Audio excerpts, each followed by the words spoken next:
Let me call you sweetheart, I'm in love with you. What does the nanny do? Okay, so we're done. Goodbye. You. Shut it off. Do not twist my words. Do not make me a victim, sweetie. Just look at the mountain. That's what you saw that day. Just the knife in the kidneys over all these years and the sacrifices that I made to love you. Let me call you sweetheart, I'm in love with you.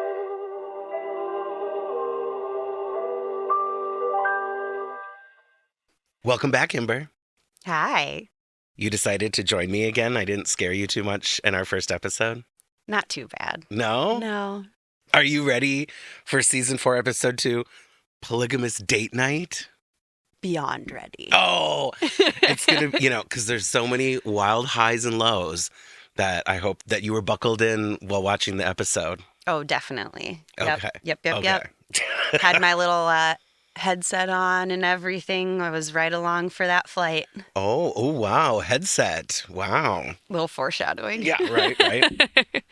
So the episode opens with Kody at Robyn's giving everyone an update about how he got a Nissan convertible, as a bonus at work because they're working for a marketing company. Yeah, due to his marketing job. Right.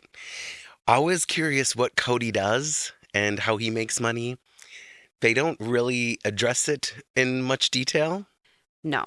At one point in time, I feel like he sold guns and gun accessories, like at conventions or gun shows. Like he was probably like the loophole king or something. Oh my gosh. But as far as marketing, I don't really know what that means other than maybe hawking some mid-level marketing scheme or something. Yeah. I have no idea what it would be. I feel like at this point in the show, they're making good money, or he is making good money off of the show. And I think that's very apparent during this episode. There's a huge shift in the way that they are living their lives. And I would assume that most of his income is now coming from the show. Yeah, agreed. So I think even their references to other jobs and their things. kind of phony, kind of a cover, because they don't really want them breaking that like third wall, like, oh, now we don't have normal lives because of the show. They don't really want people to know that. Yeah. That car, though, what in the hell color is it? What color is it? Rose gold, copper. Yeah. Never in my life have I seen a car this color. No. It is literally between rose gold and copper. It's hideous. It's not an attractive color. No, and you hear rose gold and you think it'd be pretty. No, my friends. No, we're not this. talking about like a Bentley that's like No. a beautiful color. We're talking about a Nissan. So it looks a little bit like a pregnant Skittle too. It's one of those cars that's like, Skittle. a little too short. Yeah. So it's like bulbous looking. It's odd. And it's like, oh, it's supposed to be a convertible. It's supposed to be like a sports car. It's like, It looks like a squished normal car that has a convertible top. Yeah, and of course it's another convertible, right? Well, Kody does need his convertible. He's got to have his hair wafting in the wind when he drives. Makes him feel like a real man. Yeah, well, and Meri cracks a joke about that. Like, the top can be down dependent on the weather and dependent on the wife. And then she's like, that's her, Yeah, that's her Meri true. chuckle, where it's like, oh, honey. Oh, she thinks she's so funny. And I think she's so cute when she laughs like that. Yeah. She's just so pretty. So after we get this introduction to the new convertible, Kody shows up at Meri's house. And he says it's important that he has a date night with each of his wives because they have independent relationships, Well, and he makes a comment, too, saying that he feels like with this distance between the houses that he is in 4 monogamous relationships, but has one big family. He makes some weird comment, and it kind of just calls attention to the separation that is going on between the families and the wives right now. Yeah. They're definitely living in 4 separate houses. Kody says he's going to take Meri skiing. Oh, for their date. So, okay, the title of the episode, I know I got a little bit ahead of myself with making sure that Kimber was here of her own volition and her own free will. The title of the episode is Polygamist Date Night.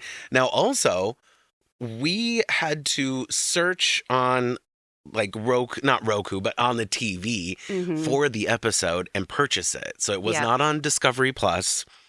If you're not able to see it on your streaming service, that was our same experience, but we could purchase it individually. Yep. My assumption is that means something in the rights, maybe it was some music they used. Some licensing issue. And so if you pay to rent it, then they'll pass along the 15 cents or whatever. The residual, yes. But they're not going to put it on streaming, which I was a little disappointed with because I thought that meant that something dramatic must happen in the episode. I thought so too. I was like, maybe they're trying to put this one under wraps for some reason, make it harder to be accessible for people, but but if that was the case, then it would just be like, why? Because of Meri and Christine's conversation? Who knows? Yeah, there's no point. Yeah. After Kody talks about taking Meri skiing, he kind of goes into this background where he reviews how they got married very young. This is like the millionth time, and we're only in season 4, where there's this, we got married very young. 19 and 22. We were very young, and we didn't know anything, and we were very young, and we didn't know anything, and we were very young, and we didn't know anything. Like, got it. We got it. You were young. Yeah, and he keeps bringing up about how this was a promise he made to her 22 years ago. 22 years ago. That they would go skiing one day. Which is funny because they've always lived out west, too. So they've had 22 years of opportunities to go skiing. One of the easiest promises to keep. realize. Yes. Right. They probably only had like small drives to go to get to any ski resort or option anywhere they've lived. Yeah. Very weird. Very strange. But, Kody, he's got to keep his promises, even after 22 years. They arrive at the ski slope. To the ski slopes. They arrive at the ski slope. Did you catch the name of it? No. Yeah. I didn't think about writing that down. I don't think it mattered. It was by a hill, and they had snow. So there was a ski slope where they were able to go skiing. Kody trying to get Meri into... Now, this is just so great. So, if you haven't seen the show, I'm hoping you've seen a photo of Meri. Meri does remind me of the kind of person where, it's going to be a struggle to get those ski boots on. It's going to be a struggle to get those skis on. It's going to be a struggle to just stand up. Yeah. I can't say that with too much hate in my heart because I'm similar. I've only been skiing once in my life.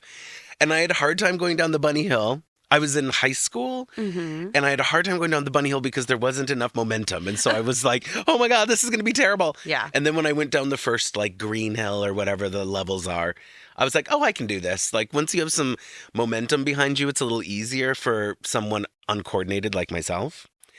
And I feel like Meri's similar, but except for, no, she's not any better with any momentum. But she just, was struggling to look like a skier. It was painful to watch. At one point, she just goes right into a random large rock pile that's on the side of the hill. Yes. Just this like random quarry. Yes. Like on the side of the hill, and she just goes right into it. She does start going down these slopes. It's very apparent that she doesn't know how to stop or steer or do anything. And as you said, what ran through my mind was like, wow, she found a patch of rocks. Right. Like, it's just a one patch of rocks just out of nowhere. Collection of rocks. And Meri's like, boom, like right into them. And in my mind, I'm screaming, pie, pie, pie. Anyone who has ever skied or not even skied knows about pie, where you put the tips of your skis together in a pie shape. I'm fairly certain that anyone who even knows about skiing in general has heard the term pie. Okay. Do you think it's mentioned once at all before this point? No. No. We don't hear that at all until the handsome ski patrol man comes to give her assistance. Yes. He stops to give her some pointers on how to stop. And tells her about pie. Pie. The first rule of skiing. Sine, cosine, sine, 3.14159. Oh. That is pi to me. 3.14159. I understand that it is a skiing term. And I guess... I do know that, and I'm not a skier, so, Yeah, Kody just kept saying, dig it in. Yeah. Dig it in. He kept saying that over and over again. It's like she doesn't know what you mean. Yeah. And then also he wouldn't let go of her. Right. She even said, let go. She was like, let go of me. He was hanging on to her as they were going down the hill and they're catching up speed. Yeah. And he's like holding on to her coat. That would make it hard for anybody. It's not helpful. You're not teaching her at that point. I know. I was just imagining the feeling of that, like being like, I'm just trying to get this down, and you being on me is not helping. Oh, I'd be so freaked out because the way he was holding her too, you could tell he was pulling like pressure downwards, like kind of on her, almost like in a skating rink when someone tries to grab you when they're gonna fall. That's like the feeling I got watching it. It was hard. Yeah, she's having a hard time keeping her body in a position of which you even would when you're skiing at all, because she's Meri quite contrary. And he's pulling her forward and down. Yeah. It's just so uncomfortable. Oh So uncomfortable. As this is happening, I'm also noticing, I'm like, Meri doesn't do a single slalom. She doesn't know how to turn. She doesn't know anything. She's just trying to stay upright. And Kody's like, let's go. And it's like, oh my God, Kody. Right. No. If you got James from Ski Patrol checking in on you regularly, there might be a problem. Yeah, James. Oh, good old James. And of course, Meri does take a tumble. Meri's got to take a tumble. And as she, well, of course, they have to do the production edit where it's like they break her fall into multiple takes and like show other things, like as if it was like, the biggest tumble you've ever seen. Make it look really bad. She did fall over. It looked like her skis flew. And she says, I felt something pop in my knee. She says she heard a pop. Yeah. Heard a pop. Oh. Which I have had knee surgery before. Ooh. I have heard plenty of pop from these old knees. Oh, from those old rickety knees. Oh, so like as soon as she said she heard a pop, I was like meniscus, like something. Yeah, this is going to be wonderful, I thought, oh, Meri, she's so fucking dramatic. But, I've also, I've never heard a pop in my knees. Thank God. Yeah. I'm such a young man, very spry. Very athletic. So I'm just so glad that hasn't happened, because my dad had some knee issue in his like late 20s. I think he was kneeboarding behind a boat, and then like let go and flipped over and fucked up his knee. And it's been fucked up his whole life. It never is the same. It's never the same. I unfortunately was born with crooked kneecaps, so they dislocate on their own all the time, which is really fun. Oh. I'm going to make you listen to my knees. One day, oh, God. I'm going to make you listen to what they just sound like on a regular basis, and you're going to be disgusted by me. Oh, maybe that's what we'll put on our Patreon, is some knee sounds. Some ASMR knee sounds, grinding and popping. You can hear Kimber's knees popping and rattling. It might be some people's thing. You never know. Oh, those rattling knees. Oh, God. Very sexy, very sexy. After Meri takes her tumble, Kody tries to offer her medical assistance. But because he's not competent, it makes no sense. Of course, he's like, does it hurt here? Does this do whatever? And he's totally doing that thing where he's like squeezing her legs and doing whatever. And it's like, what are you going to determine over her pants and her snow pants? And like, it's just clown shoes. He is so ridiculous. Well, and the one thing that I was thinking too, if you really fucked up your knee and you're wearing those big ski boots that clip into the skis, you're not walking straight. You kind of walk like an ostrich or something. Yeah. Like you can't really straighten your legs. It's very odd in general. So I was like, get her ski boot off. Yeah, and I'm wondering, I don't know that we see any footage of them getting to the table at the lodge. No. I don't think so. Pick her up and carry her across that threshold, Cody. What is wrong with you? Well, maybe he did. If he did that, we would have seen it. It would have been like they would have made a thing of it. Heave-ho, Cody, go. It would have been a whole production. They would have had to use like special effects. Oh, yeah. The whole 9 yards. So let's say that happened. Let's say Kody gracefully carried his wife, who he's in loved. our version of this. Yes, he carries her. Our big, strong man, Kody, carries her to a table by the lodge. This is where James shows up, our EMT friend. He comes back to the rescue because Kody can't do anything. So we have to have a Rely on the kindness of strangers. Yes. James from Ski Patrol. So James pulls up and asks her, what is your pain out of 1 to 10? And she says, a 6. Yeah. And I don't know what a 6 means. It's kind of, who knows? It's very so Meri. subjective. I hate when they ask that question. Right. Well, because unless you're going to say like an 8 or a 9 or a 1 or a 2, it's kind of like, what does a 6 mean? Yeah. Like, what is a 6? Oh, it's just a little bit above a 5. Well, what would a 5 be? Like, what are you even talking about? And it's different for women, I feel like, too, who have kids. And I have a very high pain tolerance. So what could be like a 9, 10 for somebody, it could be like a 4 or 5 for me. I'm not even kidding. So when they ask me that, when I'm in at the doctor's office, I'm like, yeah, that's not going to mean anything. So, well, and if you said a 6, I would be like, well, Kimber, what is a 6? Like, what's a 6? Yeah. Like, I would just be like, what is a 6? But I digress. Yes, because James is a perfect gentleman, he suggests that they take a visit to the emergency room. He said, if this was my wife and this happened to her, I would take her to the emergency room. And I'm sure the entire time Kody's going like, are you fucking kidding? We don't even have health insurance. What am I going to do? Oh my gosh. I was wondering if you thought that was staged. Like the ski patrol guy coming back over to the table to like assess her and make it seem super dramatic. Yeah. I wonder in instances like that what the production is doing and like pulling him in. And maybe they even pulled him in the first time too. Yeah. For the attention and the little lesson. Little lessons with James. Little lessons with James. I wouldn't be surprised at all if it was complete bullshit. And just for the camera. And this is the other thing. Like, Meri. Okay. So Meri's the kind of girl who like had a note to get out of everything, I feel like. Meri, maybe that's not true. We'll talk a little bit more about Meri and her injury, and it goes through the episode. So I don't want to blow my load too early about the Meri this thing. continues on throughout the episode. They get inside, and they're sitting by the fire. Now they're sitting. They're sitting by the fire, and Meri asks if he'd like to go back down the hill again slowly. And I'm going, like, girl, you're gonna offer this after you couldn't even walk right? Like, this is why I'm saying, like, I don't believe her. I don't believe that it's a 6. I don't even believe that she heard her knee pop, to be honest. I think she's just like, I really need attention, and Kody was whipping me down the hill, so I had to do something. Or maybe she just was done. Maybe she didn't want to do it anymore, so she pretended like she was hurt, because skiing it takes a lot of really weird muscles in your legs that if you haven't used those muscles in a long time, even for people who do ski regularly, the first time you go out of the season, your legs are sore, like so sore.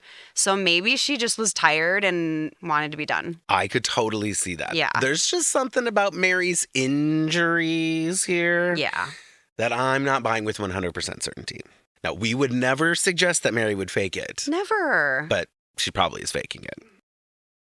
They have some spotlight moments, some interview moments, and Meri's giving Kody a hard time because he wasn't very romantic with his engagement. She lets us know that they were engaged on Christmas Eve, and they had their first kiss on New Year's Eve. And both were not great. And no, both were not romantic. And he says, I was a novice. Oh, God. Like, oh, yep, now you've had so much practice proposing with your 4 wives. Yep. So you were a novice with the first one. Yeah. Robyn gets all the good stuff. He says that. He goes, Robyn got spoiled because of all of his practice with the other wives. And Meri goes, oh, Robyn, all about Robyn. That was an icky moment. It was like Kody put his foot in his mouth. Like, shut up, please. And I'm guessing because Kody's only sexual experiences before Meri were with men, he probably didn't have to worry about these things. It was like, I'm never going to have to propose to Billy here after he sucked my dick. We're doing something sinful and we're never going to discuss it again. Allegedly. Allegedly.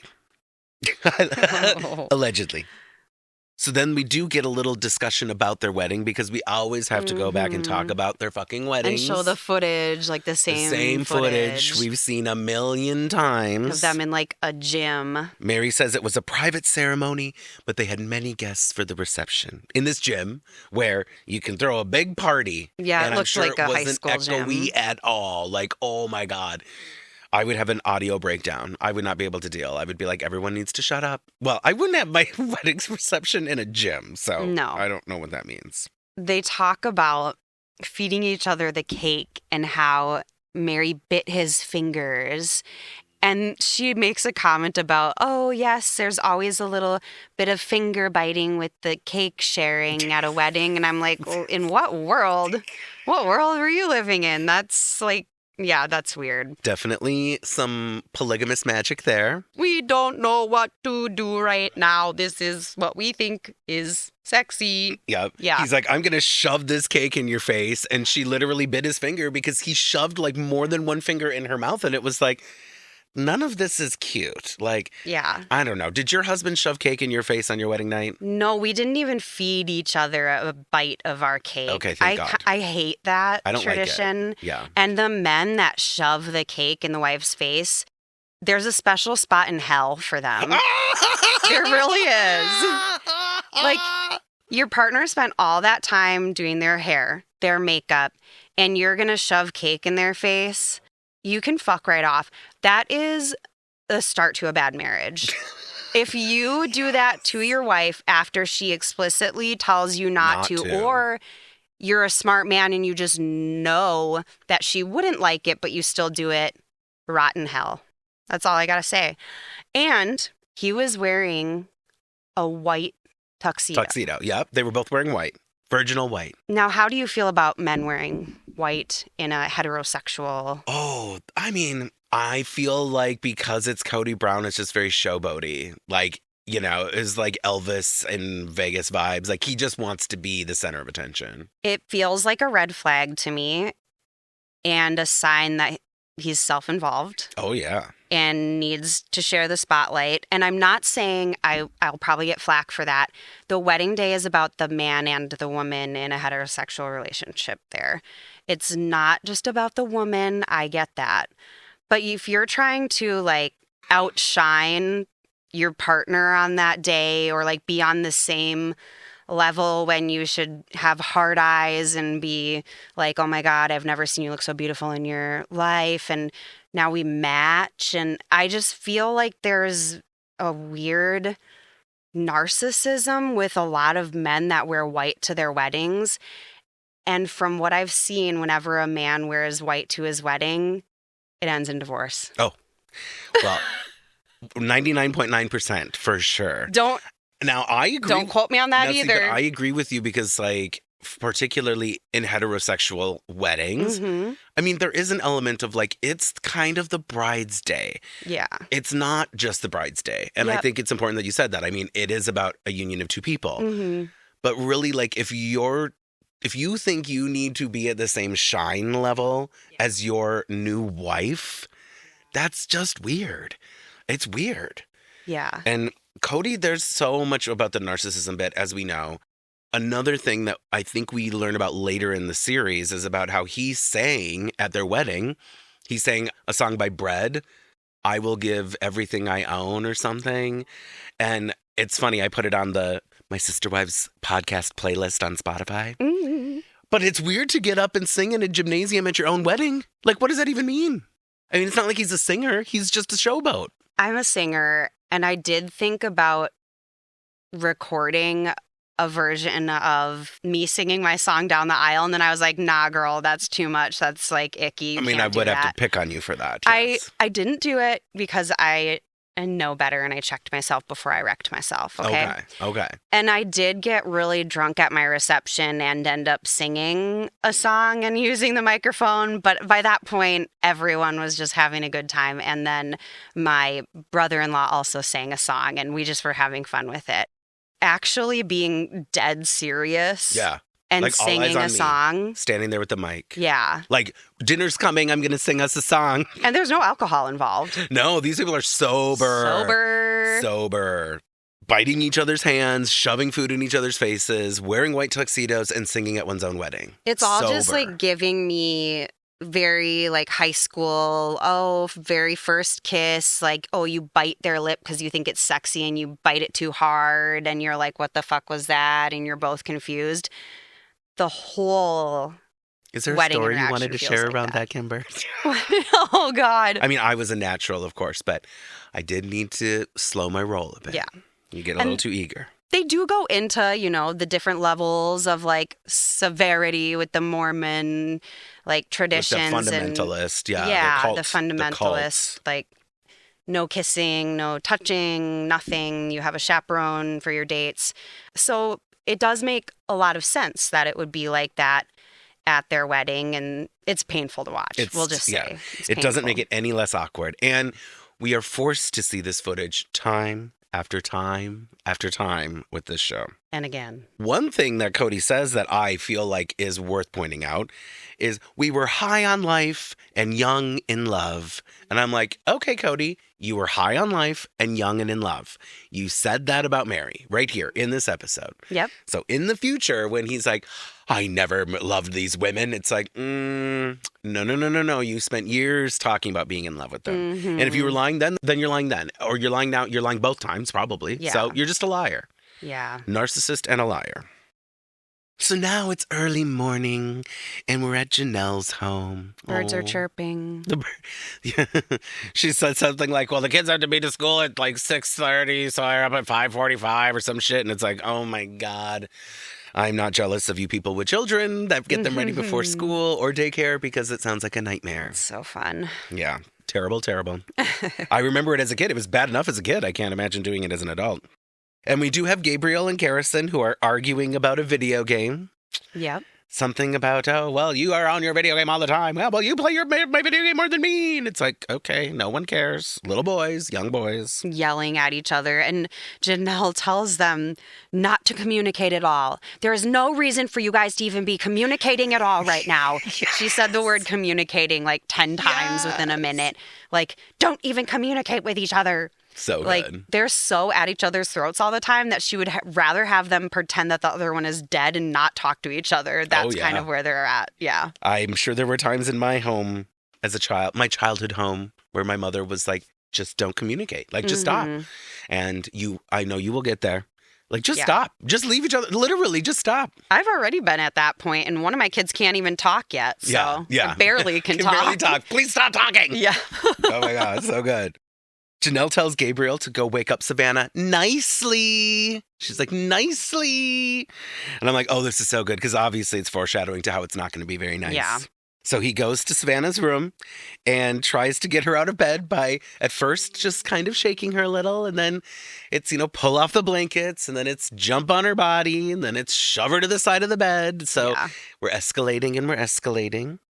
He says he's going to give her Dolly a swirly if she doesn't get out of bed. In the toilet. And so he takes the doll into the bathroom and is like holding it over the toilet like, what is that called? Like threatening. Yeah. Like, it's going to happen, Savannah. It's going to happen. You see his arm like going down slowly. Like he's like, it's going to happen. And of course he's being filmed. So this is only egging on this little boy. And eventually the doll's head does end up in the toilet. Yeah, he straight up dunked that doll's head in the toilet and gave it what his version of a swirly was. A swirly, yes. I don't know. Did he flush the toilet with the doll's head in it? I don't think that he did. I think he just physically swirled her head in the toilet like he didn't know what a swirly actually meant, maybe. So good. Yeah, but he's a little shit. I mean, he is a little shit. Yeah. I don't know. Yeah, Gabe's a little troublemaker, and he, even as an adult, he still has that thing about him. Like, it never really goes away. Really? Gabe's probably that adult where his siblings recognized after, like, 3 drinks or something. It's like, oh, he's starting. Here it comes. Like, oh, God, here it comes. Look in his eye. Yeah, because that's how it is with my brother. I know when it's like, oh, God, here we go. And everyone kind of looks at each other like, all right, Tony's here. Tony's here. Oh, that's funny. This is where Kody gives us a medical update on Meri. What does he say about her popped knee, honey? She sprained her MCL, partially tore it. ACL? MCL. Oh, okay. Did I say ACL? No, I thought it was ACL. But is it MCL? You know what? You're probably I think it's ACL. Which I love because you were going to give Kody shit about his like blah, blah, blah.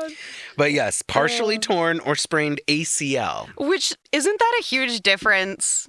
They don't know what they're talking about. I feel like, once again, she probably didn't even go anywhere. They probably went to the medical supply store and bought her a crutch and a knee brace. And she's like, it's going to be 6 to 8 weeks. And it's like a way to self-diagnose your torn and or sprained ACL. Like, what? They probably read it in one of those like family home journal book, like the family medicine book that everybody has, right? Like the world medicine book. You open it up and it's like, oh, well, her knee popped, so it must be a sprained or partially torn ACL. That's hysterical. That's like the older version of WebMD. Yes. It's like, yes, the analog version, the Yes. hardcore old school version of WebMD. Meri is immobilized. Immobilized. Which I love the word immobilized. Cody goes, which is not good. Not good. Oh, it's not good. Because he's probably like, fuck, now I got to take care of her and she's going to be needy and not, or she's not going to be able to help out and do the things that I need her to do. Oh, God. Yeah. Well, you can't have a lazy wife. No. We all know this. A lazy wife is a terrible thing. Yeah. So she's immobilized. Mary's bedridden. And she says, it was a blast. And I'm like, God, Meri. Like, I just don't even believe anything she says. I would go again. Yeah. And as she's telling us this story about how she would love to go skiing again because it was such a blast, I was so distracted because her eyebrows are only one hair thick and eat the whole thing. It's like the skinniest eyebrow I've ever seen on a white person. Oh, boy. Yeah, I think hers were a little skinnier than what I usually call the Nike check eyebrows of that era, where they literally look like a Nike check. And Robyn rocks that a little bit. Hers have more of like a box at the end. I don't know what that would be called. Yeah, I still know people that have Nike check eyebrows, and it's like something they've held on to from their youth. Like, 'cause it's a woman of a certain age usually who's like, I had these eyebrows when I was 15 and I'm never getting rid of them. And it's like, you never should have had them, honey. yeah, It's not a good look. It makes me cringe. And I am the type of person, so I have my cosmetology license. I did hair actively for 10 years. So when I see something like that, I can't look away. Like, that's the thing that I will focus on the whole time that I'm like talking to somebody. Ugh, Well, it's like the last time that we trimmed my bush down by my pelvic region. And you were like, Chris, you need help. You have to trim this. It's out of control. Right? And then we made it into a beautiful like handlebar mustache. And now it looks wonderful. And it does look wonderful. I have a lot of bumps, though, whatever that's called, from the ingrown hairs. Around my mustache above my crotch. Yeah. And now I'll always think of Meri with my bumps on my crotch. Okay. Boy. We do get a moment with all of the adults on the couch. And I had to laugh because right next to Meri, she's got those crutches. And I'm like, LOL. Like, Meri, like in this the whole shot. episode is like, I've got a knee brace and I've got the crutches. This is my story. I popped the knee. It's a torn and or dislocated ACL. Like a bit she just can't let go of. She can't let go. And that's fine. She's got to ride that. She's got to sit in that bed and watch that daytime TV. She also, during the interviews, has her leg up, like, on the coffee table during the interview. And it's just like, okay, do you really need to have it elevated all the time? Like, right now on the coffee table during the sit-down interview? Totally. I thought that was pretty She's funny. milking it for all it's worth, which is nothing. It's literally worth nothing. It's just me. All it's worth is us making fun of her. That's all it's worth. Meri does talk about how they can struggle with watching Kody do nice things for the other wives. Now, I think she's speaking for everyone in that sense. Maybe she's only talking about herself, but the implication that I got was, yes, we do. Maybe she's only speaking for herself. Meri does get jealous when seeing nice things being done for other wives in a understandable way is what she's trying to convey.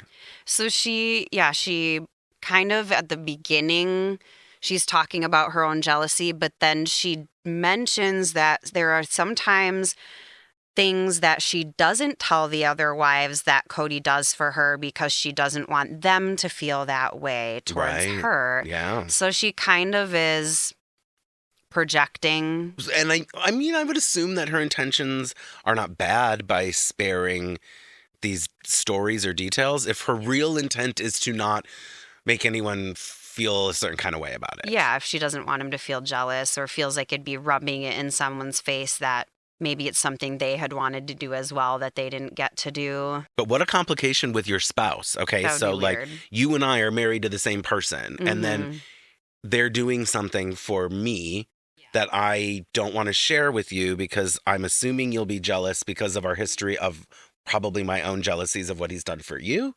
Like, it's such an odd dynamic. It's messy. It goes into the whole religion is just about lying and covering stuff up and having the kids lie and having the wives like lies of omission. And there's a lot of secrecy and a lot of stuff where it's just unhealthy. It just feels weird and unhealthy. Love should be multiplied, not divided, honey. Oh, not divided. It's their favorite line. Even though you're dividing it by 4. You're right? Literally dividing yourself, yeah. So we get to date number 2, where Janelle and Kody go to Red Rock Canyon to go hiking. Mm-hmm. And she talks about how she's been very consistent with her workouts for the past 6 months. And she is happy that she's physically capable now to actually go on a successful hike. On a hike, yes. The hiking area is very pretty. I love, the Red Rock whatnotness. Like, the desert Southwest is so beautiful. So I'm happy that they have those. I shouldn't say I'm happy. I'm jealous that they have those outdoor activities to do because it's actually really, really pretty there. Mm-hmm. Janelle does reference another hike/camping trip thing that they did in season 2 where they had a similar episode where they had date nights. Mm-hmm. And her and Kody went camping where he wanted to buy sleeping bags and whatever. And she's like, we've got blankets and pillows. And we've got comforters, Kody. God. And that was where they discussed being more comfortable with their PDA and blah, blah, blah. Mm-hmm. And it's interesting to hear Janelle referencing this because she makes it sound like they barely made it to the campsite. Like she could barely make it up a hill.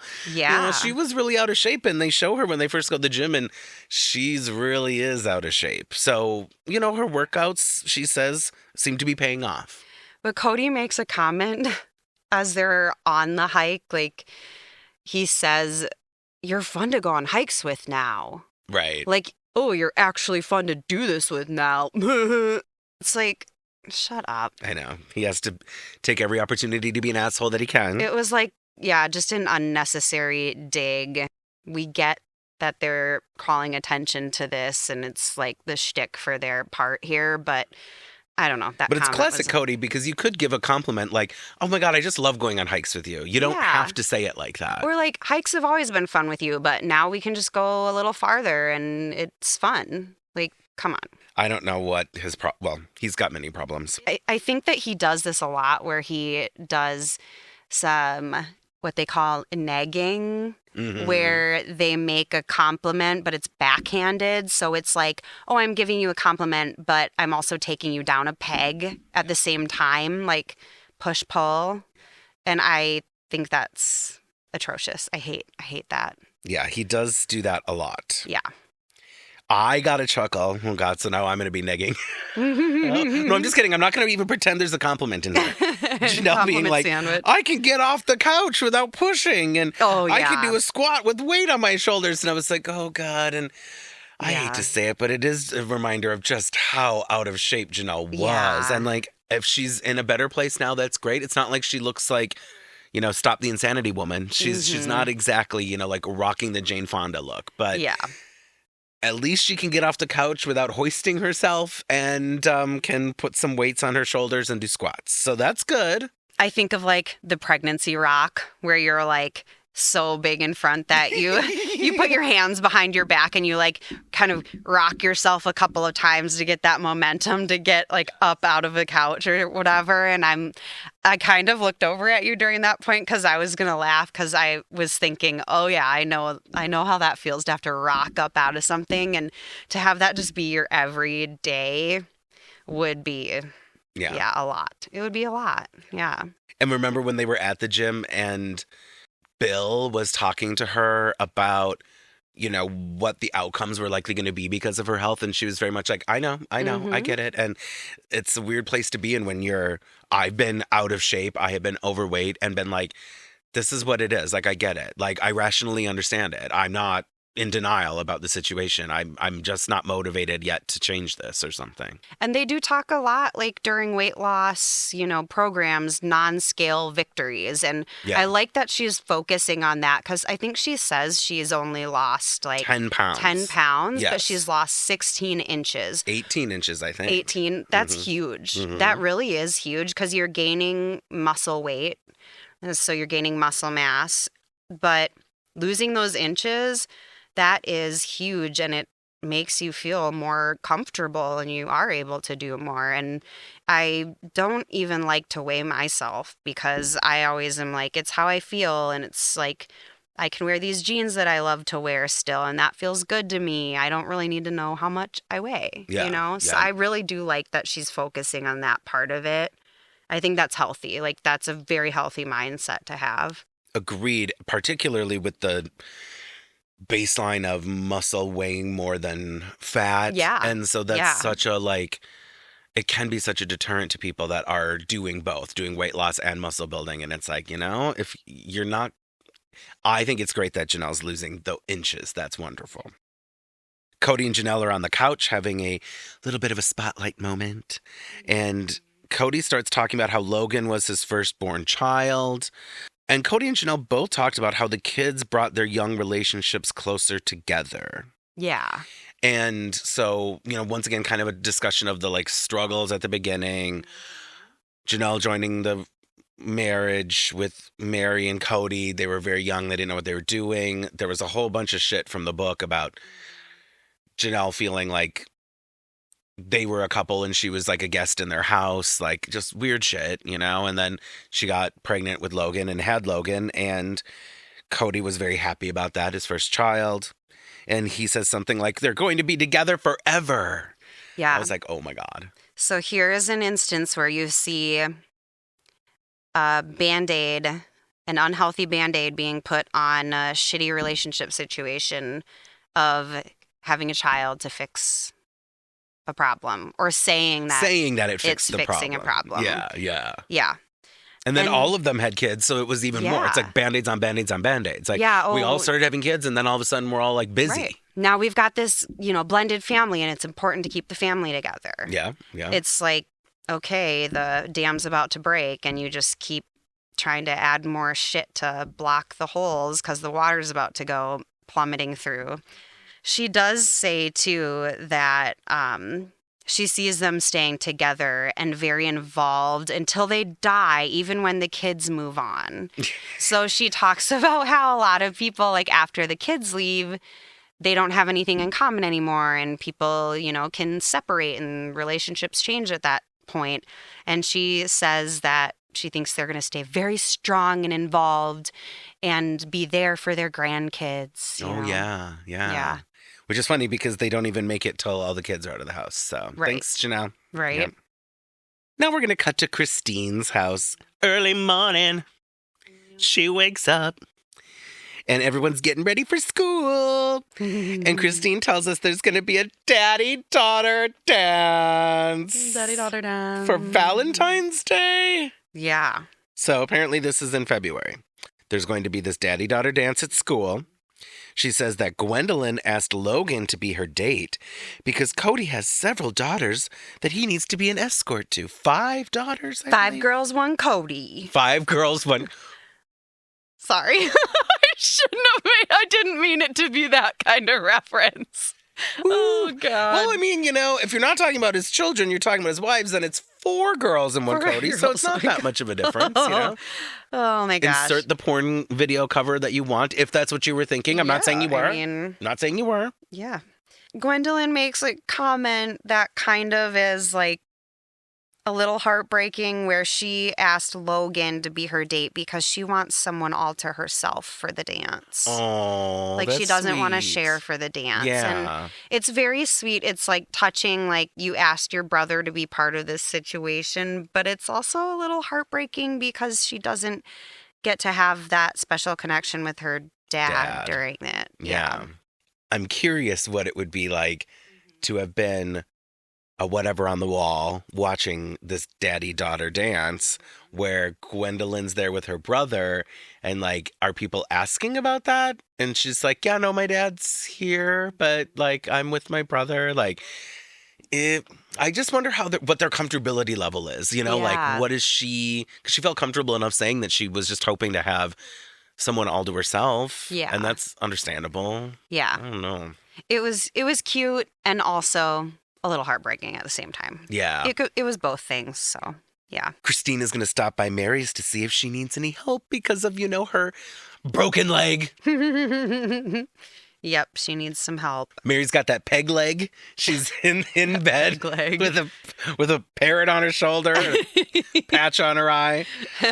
Oh God! So Christine says she's gonna, you know, swing on over to Meri's. There was some sort of reference when she was walking the kids, maybe to the bus stop or something, and she's like, "We're gonna get exercise, so we're going for a walk." And I just love these like throwaway comments that they keep in, where it's like, yeah, you're walking down the street. Like, okay, whatever. Yeah, she said something about how they said they were going to start going on a walk every day. Oh, sure. The big walk. The big W. Over to Meri's. So Christine does make her way to Meri's. I believe Meri's in bed with her. Well, yes, she's got her leg brace on, and it's up on a pillow on her bed. Like, it's like, got to keep it elevated. She's like got it up next to her ear. Yes, it's high. It is high. Like, it's like, girl. She's like the camera crew's coming. It's almost like when people put on the fake neck brace, like when they've been in a car accident. Yeah, and then they turn their neck in. Yes.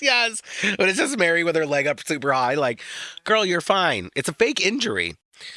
So Christine, at one point, you know, they're starting to chat, and she points to a photo of Kody, Meri, and Leon. And it's like, oh, that's a cute family photo. We don't have any cute family photos. Maybe, I don't know, maybe it's because, like, my husband's never happy with me. And it's like, oh, my God, Christine. Yeah. Oh, my God. Probably true, but now you're just opening up the floodgates for Meri to give you bad advice. Horrible advice. Which is what Meri does. Meri, and this, we just talked about this last episode. Meri loves to give some advice, solicited or not. And she's very much like, well, everyone should have my experience. Everyone should understand what I'm talking about. Everyone should blah, blah, blah, blah. And it's like, Christine, she's an idiot for listening, and Meri's an idiot for speaking. Yeah, she's like, shame, that's your name. Yes! Meri wants to shame Christine. She does. She goes like hard at her too.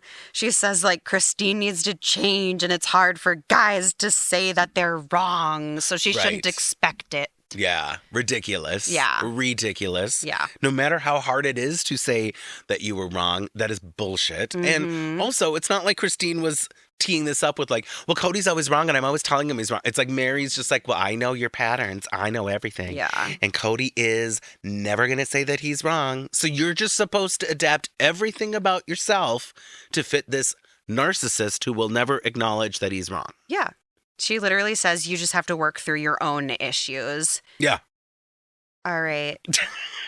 So weird. Ugh. So weird. And it's always weird to see Meri and Christine having these conversations because at some point Christine lost her cool on Meri about the kids with like the punishments and being like, you're too strict on the kids. And so for the entire time that they're filming this show, whenever they're together alone, it's like so uncomfortable because Christine doesn't seem to have much patience for Meri. She's not into it. She's not a fan. Yeah. And then Meri's like, I'm going to give you this advice, and it's bad advice. And Christine just wants her point validated. She just wants her perspective validated from what it seems like. Yeah, she definitely was fishing for someone to give her validation in that moment. And yeah, Meri was just not giving it. And Christine even points out like Meri's fakeness basically with being happy all the time and going along with everything all of the time. She points that out and even says it to her. Before she gets into this about Meri, there's something where she says something like, do I have to do everything one-sided? Because when Meri's talking about how Christine needs to take onus for everything and she needs to change herself because she can't change anyone else. And Christine does have a very valid question about being like, But how is it all one-sided? It Yeah. just is not. And that's what she's fishing for, is for someone to acknowledge that it's not just one-sided, which Meri will not do. Did you think it was odd that Christine, so she asked Meri, has Kody ever admitted he's been wrong to you before? And then she goes, I'm sorry, is that too much? You don't have to answer that. Right. And backtracks. And I'm like, that's like, that would be a question I would ask a girlfriend. Like, you should be able to ask that, right? Without feeling like you're overstepping. But like, I don't know. of your husband's wife. This is what's so weird, right? Like, they're supposed to be friends. True. They're supposed to have this eternal bond in this relationship. But yet, like, yeah, is it appropriate to ask your husband's other wife if he ever acknowledges that he's wrong? I feel like that's such a simple question. I think, like, yes, it's totally appropriate, but their dynamic does not work. They do not communicate well. No, clearly. It's very weird. Christine says that she thinks Kody stopped making the first 3 wives feel special. Yeah. And that he, with the first 3 of them was very good at, individually making them feel special for like what they each meant to him and like their things that they were good at. And when Robyn came along, he stopped making the first 3 feel special. Yes. Yeah. And that was a comment that was very like telling. Well, and when Meri's telling her, like, get over it or whatever, Christine points out to Meri that Meri didn't get an anniversary gift this last year. She didn't get an anniversary date. And that goes along with that lines of like, well, he seems to be ignoring you. I mean, like, he's not really, you're pretending. Yep. Everything, she's got her rose-colored glasses on. Everything's fine because I have to do the work for me. And it's like, girl, you're going to be doing that work alone for the next 2 decades. She is for sure trying to call out Meri during this interaction. Right. Without being too direct. Yeah. When she's just like, she's looking for someone to validate her feelings. And so she's pointing out to Meri, look, like, you're in the same boat that I'm in. Yeah. Why are you so in denial? Christine asks Meri, so am I supposed to just act like everything's okay? And Meri, at this point, because she has been a little browbeat by the questions, is like, well, no. And it's like, okay, so what then? And Meri has no good advice for her, of course, because she doesn't. She just says, Meri says she needs to just have fun and be happy with Kody. Yes. Have fun and be happy with Kody. That's great advice. For every wife out there, what I would say, grin it and bear it. Yep. Just drink booze, pop pills, and pretend everything's fine. That's the American way. Be happy now.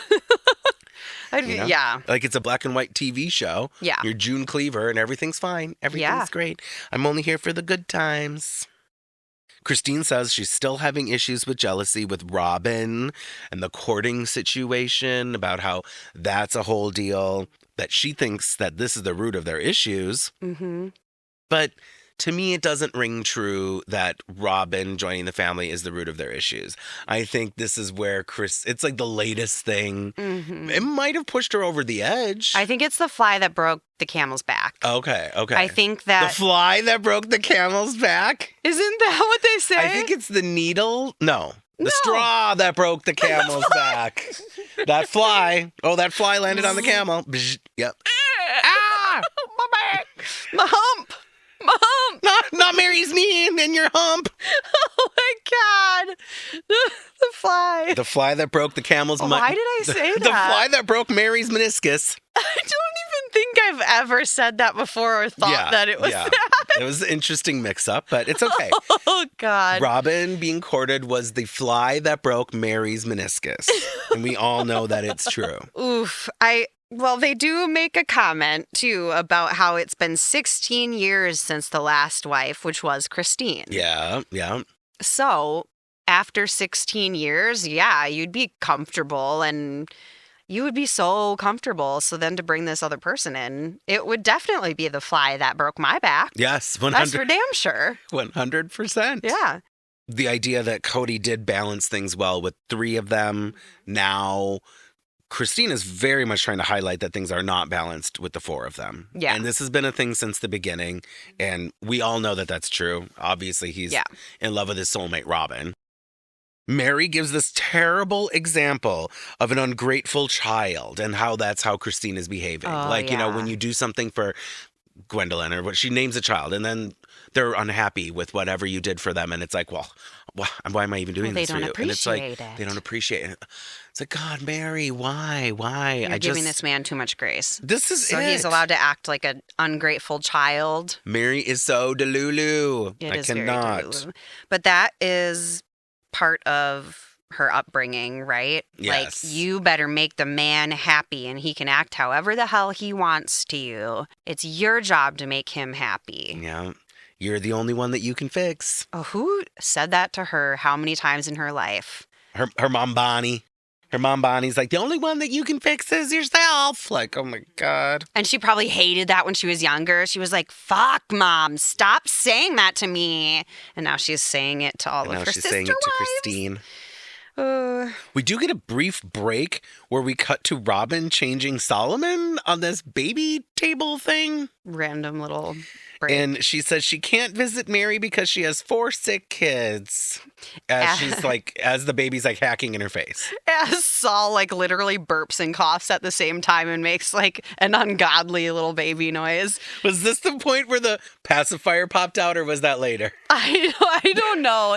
There's a few times in this episode where it's like that baby is struggling. And I do want to say... Remember at the beginning when Kody was holding him? Yeah, why was he holding the baby like that? That's not a great... He was holding it in a C shape. Yeah. Constricting it. And the baby is sick and coughing. And imagine being in the C shape when you're coughing.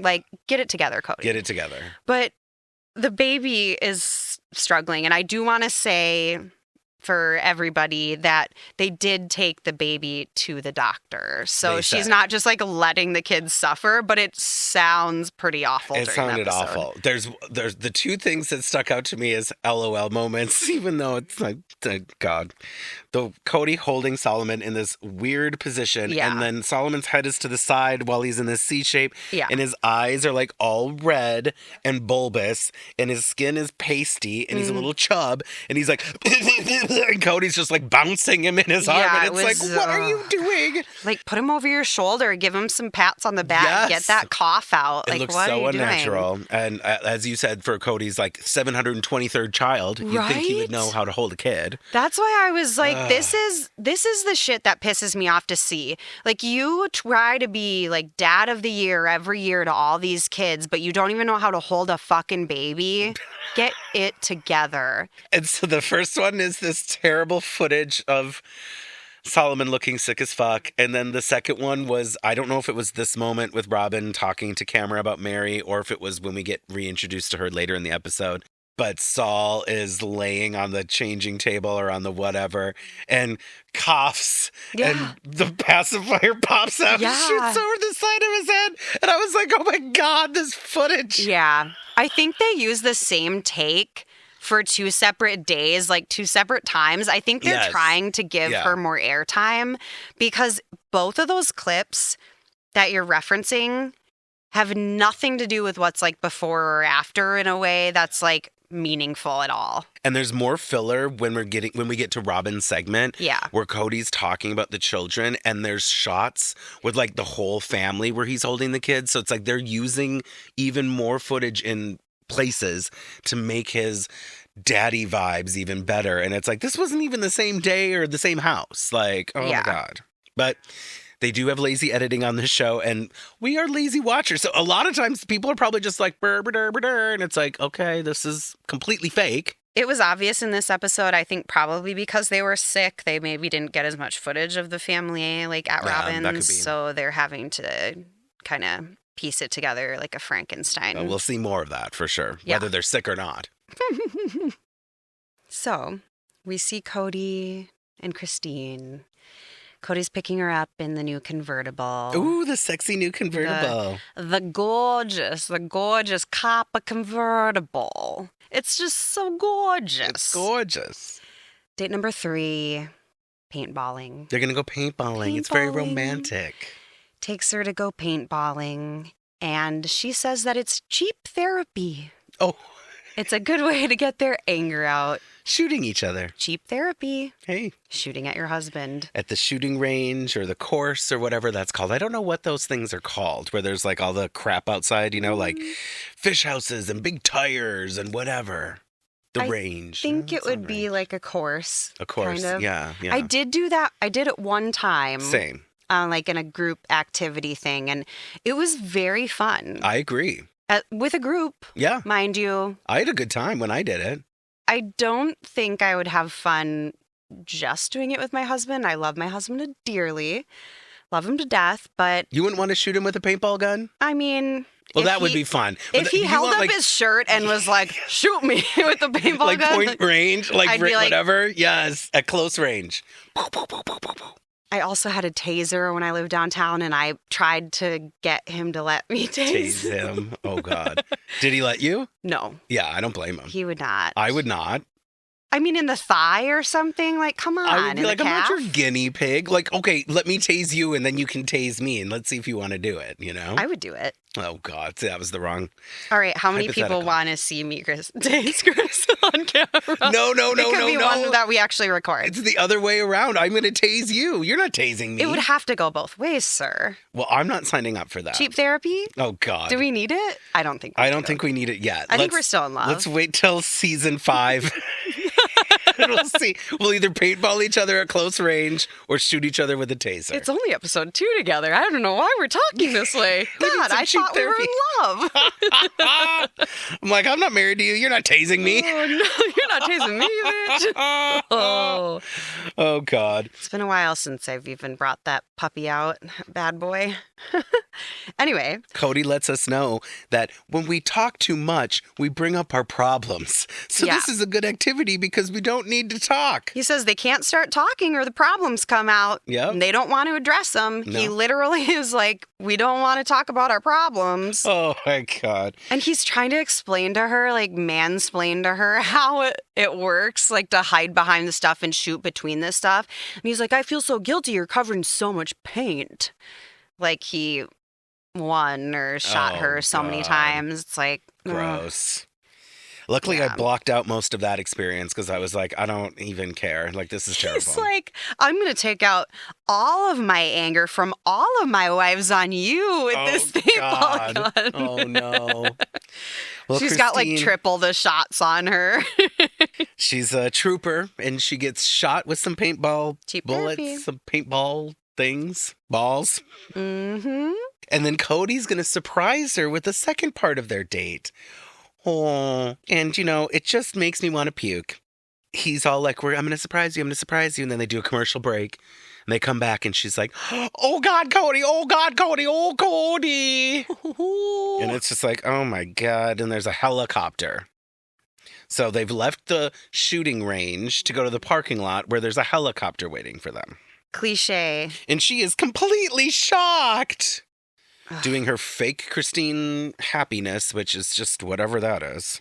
Apparently, Kody says that Christine suggested it a long time ago that they go on a helicopter ride. Who in their right mind suggests to their husband, okay, I can't say that because there's a lot of women that watch The Bachelor, and this is a cliche-ass date from, like, The Bachelor, so there's probably a lot of basic B's. Yeah. Sorry. Mm-hmm. That would be like, oh, that's so romantic. A helicopter date? What? Oh, my God. Oh, my God. I know. I was thinking, like, if I walked out and there was my man was like, I got us a helicopter ride. The first thing I would think was, no, please don't tell me this is how you're going to propose. Like, please don't tell me you're going to take me somewhere and then be like, now I'm going to get on my knee. And I'd be like, why did you do this with a helicopter? Like, why are we these people? We're not these people. We're not these people. We are not Gretchen Rossi. We are not on The Real Housewives. We are not on The Bachelor. Please don't do this. We're not landing in Hawaii. The grass isn't flowing in the waves caused by the helicopter. Like Jurassic Park, thing. there's like dinosaurs behind. I'd be like, well, no, this might be worth it. But, just to like go up and look around and be like, well, because there isn't a proposal. They've been married for however many years at this point. Yeah, I'm not interested. So, oh, God. And then you have to wear the little headphones to talk to each other or you're like, what? Yeah. What? That's what I was saying at the beginning. Like, oh, yep, I had my headphones on this entire episode. I was tuned on in. Oh, that's like a nightmare to me. Maybe it's just because I like a gabber. I like to gab. Oh, God. Imagine me on a helicopter just like talking to my husband like the entire time through that headset. He's just looking out, trying to enjoy the view, and you're like, blah, blah, blah, blah, blah, blah, blah. Right into his ear. Oh, God. Oh, just God. right in there. Oh, voice God. to ear, voice to ear. I'd feel bad for him. I would. Well, Kody and Christine land on some sort of bluff or something. They whisk into the sky, and then they whisk on down. I guess whisk is the word I'm using for the helicopter ride. Whisk like wheaten. And they like some whole wheat pancakes that nobody wants. Mm. And they land on a bluff or some sort of rock formation. And that was that. Maybe they did get their grass wafting in the wind moment when they landed, and it was like he grabbed her hand like Cinderella and she stepped out of the helicopter. You think if they had that footage, they wouldn't have showed us? I think that would have been shown. This is just another one of my made-up moments that let me have it. Yeah, okay, let me have let you have it for Christine. All right. Kody takes the opportunity to tell us about how he asked Christine's father for her hand in marriage, and they were married 2 months later. So Christine's father was an elder in the church. The head of the church, yes. He says. Yes. Well, because her grandfather was the head of the church, and then he was murdered by like another family member. So then apparently her dad became like this, maybe the new leader or something. I don't know the details. Well, this was the thing about Christine. She joked about how she said, I said something like, well, maybe of all the boys that you'd be the one I'd want to marry. Kody took that as like a informal engagement. She literally was like, oh, yeah, he thought I proposed to him. And so he went and asked my dad and the head of the church if he could marry me. And obviously her father was both, so. And this was after Nacho Gate, so he had already decided that she was chubby and that he was disgusted by her. But she is polygamist royalty, so might as well get that ring. Mm-hmm. Put a ring on that chubby finger. And she says that she thought he was the life of the party before the marriage. She had a different idea of him before they got married. This is a theme for her. Yeah. Is she wants to be the third wife. She always talks about how she wanted to be the third wife because the first wife, blah, blah, blah. The second wife had problems. The third wife would come in and everything would be figured out by this point. And hey, guess what? We got another Band-Aid. We got another person acting as a Band-Aid here on the dam that's going to explode. Yeah. He thought that Christine helped with Meri and Janelle's struggling relationship because they hadn't been communicating well. And then along comes Christine, and she fixes it. Wives 1 and 2 can't get along, so let's add another. Yeah, absolutely. And it seemed to work great. I think earlier in the show, he references that she saved their bacon, which is a lovely way to tie in Christine's appearance.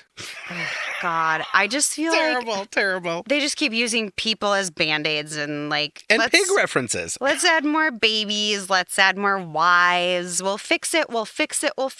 She'll be the frosting on the cake or the bacon in our pan. He literally said the frosting. She was like the frosting. Yeah. Oh my God. He really loves a food metaphor when it comes to Christine. Okay, so if you were, let's say, oh my God. I know. Let's say that you were down with all of this. What wife, what husband would you want to be? What number? My knee jerk is the first because I think being a legal spouse makes a little bit of a difference. And in seeing the Browns and Sister Wives, Meri does kind of rule the roost. Yeah. Like up until Robyn comes along, it was kind of Meri's world and everyone lived in it. Like everyone respected her. She got her way probably head of more the than household everybody in a way. else. Yeah. What about you? I would say the first or the last, of course. Like first because you get to be in charge and everyone kind of looks up to you and looks to you for answers. Or last because you're the hot new young thing and you're the ooh, my boobs are still perky. I'm about to have my babies and I'm the hot new thing. Yeah. And this is me just being devil's advocate if I was in this situation. The third? Because Christine's, she lives in her own world. She made this decision when she was a kid. She saw other polygamous couples and thought the third wife had it the best. Yeah. But I think she was under the impression that they were never going to get a fourth wife. Series of deduction. She just kind of was like, this is the best situation. I've seen it played out like multiple times. So I do think she was, honestly thinking it through because she thought for sure this would be her life because she was raised in the part of the church that did, polygamy. So I do think, she deduced from her experience the best opinion she could on this. Yeah, the best role. Yeah, and she probably thought she was going to be the last because what was it, 16 years since her, and then Robyn comes along. She for sure thought she was the last wife. Oh, yeah, yeah. That's a long-ass time, and she just had a baby. It's not like she's out of her baby-making years and he needs another wife because, he's got a quiver full. He's got to fill that quiver and have all them babies. Yeah. Well, he left her while she was giving birth to Truly to go make out with Robyn. I mean, it's he a will mess. never live that down in my mind or in No. anyone else's minds, I don't think. It's a mess. Yeah. And to take further the which wife would you want to be, the one I would want to be the least would be the second one. Like Janelle's position, like to come in and be like the awkward third wheel and then have someone else come in and hopefully that makes it better. Like that would be so weird. I think the only plus side to being somebody in the middle is that you're kind of the glue in a sense that you could fly under the radar if you were if you wanted to. wanting to. Yeah. And I think Janelle kind of operates like that. Like it doesn't, she probably would want more from her husband, particularly at the beginning of their relationship. But it probably did work for her to be like, hey, you know what? I'm an independent person. I'm an autonomous person. I get to do my own thing. And like, it's fine. And I think I've told you this before, like in private conversations, but I really think that Janelle is the head of the household. I think Kody would like to think he is, but Janelle runs the pocketbook. She crunches the numbers. She's trying to keep the family together and is the one that keeps bringing it up over and over again. The other wives are like, give or take. We could live separate lives, separate whatever. And I really, really do believe that Janelle had the best intentions with this. I agree about her intentions. There's examples from the book Becoming Sister Wives, though, where, I mean, she left for a couple years and lived in another state with her kids. So I think maybe that's just part of her built-in like bullshit radar thing. Like she will only put up with so much for herself individually. But I think the reason that that's not even really addressed or made a big point is because she's like, man, I didn't leave the family. I was doing what I needed to do for me. And then I came back when the time was right. Like we all came back together anyway. So it's just, there's just that one example of her packing up her shit and leaving. But I think it was because she had had enough of Meri. Like she was done with Meri shit. So she left for like a year or two. But really what that means is she knows her worth. And Kody would go to visit her and the kids like, on the weekends or something. She probably I think at one point she would even bring her kids to stay with Christine for minutes, like for a chunk of time. So it's not like she was gone. She just was like, I'm not going to live with these other women. Like, I'm not going to do it. I know my worth and we have to figure this out or I'm out. And she's also kind of a woman of few words. So she doesn't really describe a lot of things in detail oftentimes, But there is that always fallback. When you look at the patterns, she is the one that's like, we should all be living in one home.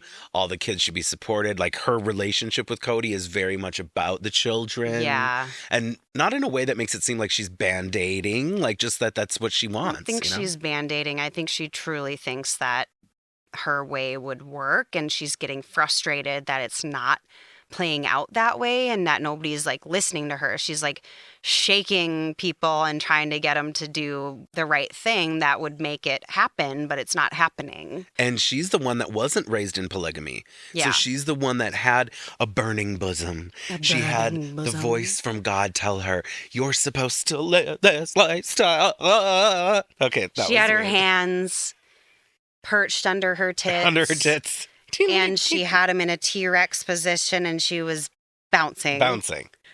And she was here for living this polygamy life. She chose the polygamy life. She wasn't bred for the polygamy life. She chose it.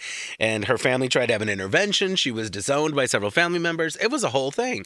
So she is dedicated to this in a way that Meri and Christine are not, because they were raised in it. Janelle chose it. Yeah, how do you admit that, Jesus Christ, literally, this was fucking wrong?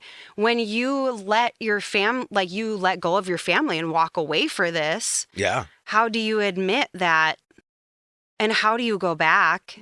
And I don't know. It must have been like a literal fundamental part of her belief. Like even today, season 20, which is on right now in real time, she references her faith and the calling. Like I think she still probably would be in polygamy if it happened to work for her and work for her relationships.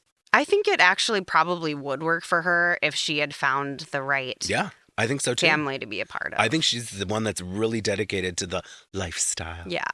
And look, I'm not about the religion part of it, but like if you want to be poly, all the power to you, but it's not a way to fix relationships. You cannot be poly under duress. You cannot be forced into it. It's not going to fix anything. It's not a Band-Aid that's going to work and completely heal you. Like it's like when you and your husband tried to bring in that second wife and it just was a disaster. It just didn't work. It didn't work. Now, we went on a trip to Florida and she didn't come back with us. Oh. No. Oh my God. There's no ongoing investigations? Beep, beep, beep, beep, beep. No. Anyway, we went off on a tangent, but I think Rest in peace, Monica. Okay, I think it's pertinent because we're getting into this second episode together and we haven't had a chance to shoot the shit about all this. So I like this. I like it. Even when Kody and Christine are walking away from the helicopter, they're showing them like exiting the little scene and they look so uncomfortable. Like they don't even walk well together with each other. It's very strange. You know what? Give them the benefit of the doubt. If the helicopter was still coptering, perhaps they were like blown and they didn't have their balance or something. Okay? Sure. We'll go with that. Meanwhile, the helicopter is completely off. Yeah, meanwhile, like, you're giving them a lot of grace there. Yeah. And Christine does volunteer something like, I'll be more grateful. So she does. No, she's well, they go to in like this an ice cream shop or something, and she's like cuddling in on him, like hardcore cuddling in on him. Like, she kind of looks like she's going to fall asleep, like she's had a really long day and she's tired. And she's cuddling in on him. She's like, I just, like, I know I need to be more grateful. And it's gross because she's regurgitating this puke from Meri back at him. Almost word for word, yeah. Which is only going to cement in his mind, you're not being very great. Like, this is my experience with it's okay. I don't need to change. It's like, she's only reinforcing that she is the problem to him. Look at this bread I'm bringing now. I just got you a helicopter ride. Yeah. There's this like unhappy and ungrateful narrative around Christine that is being placed upon her and that she is like taking. She's just taking it. Well, that also goes into being a stay-at-home mom. And like you said, she just gave birth to Truly. We later find out that she has postpartum depression, which they don't bring up in the show at this point. It's only that later we find this out. That's a whole nother element. I think a lot of stay-at-home moms have that guilt, too. I stayed at home with our firstborn for 10 months, and it was extremely hard for me as somebody who had worked my entire life and provided for myself my entire life. It was hard for me to take on that role and feel like I was doing all that I could do for my family, even though it's like a full-time job times 1,000 because it's 24/7, not 8 hours a day. Yeah. So I think that this is put on her in a way that's unfair because she is the stay-at-home mom of the group. I don't know. And with dealing with this postpartum depression, having a newborn, I'm not sure how old Truly is at this point, but she's still very young. Yeah. And Christine is navigating these emotions of feeling like her husband doesn't probably really love her, isn't supporting her in the way that she needs. And then she's having her sister wife tell her that she just needs to suck it up, Buttercup, while she's navigating this depression by herself. Well, she just had a baby and her husband literally left during her birth so that he could be with this hussy. Yeah. Oh my God. Square job bitch. It's so selfish. It's so selfish to bring in another wife while you have a wife that is pregnant. I mean, that should be all about her. Making a life not easy. But when you have your brood, I mean, that was child number 15, 16, I don't even know. He doesn't even care anymore. It's like, it's a Thursday. Like, it's not really a big deal to him. He doesn't even care about holding his children correctly. That's so true. He can't even hold a baby right. Yeah, it's weird. And now we're going to move on to Robyn's segment. We all love Robyn, that square-jawed bitch. The moment we've been waiting for. Everyone's been waiting on the edge of their seat to hear about Robyn's date. But before we get to the date, everyone is sick and coughing at Robyn's house. Everybody's sick. All the children are sick. Everybody's sick. And it makes me happy that all of her children are sick. She doesn't seem sick, so whatever. No, she doesn't. Like, good on her. What's up with that immune system? Give me some of that. Give me some of that, Robyn. She's like, I'm not even human. Like, oh, that makes sense. Like, do you take echinacea? What? Robyn says that she and Kody haven't been out on a date since Solomon was born.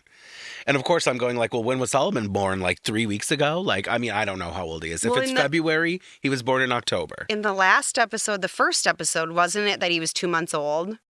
Sure. So if this is only the second episode, I would assume that he's like...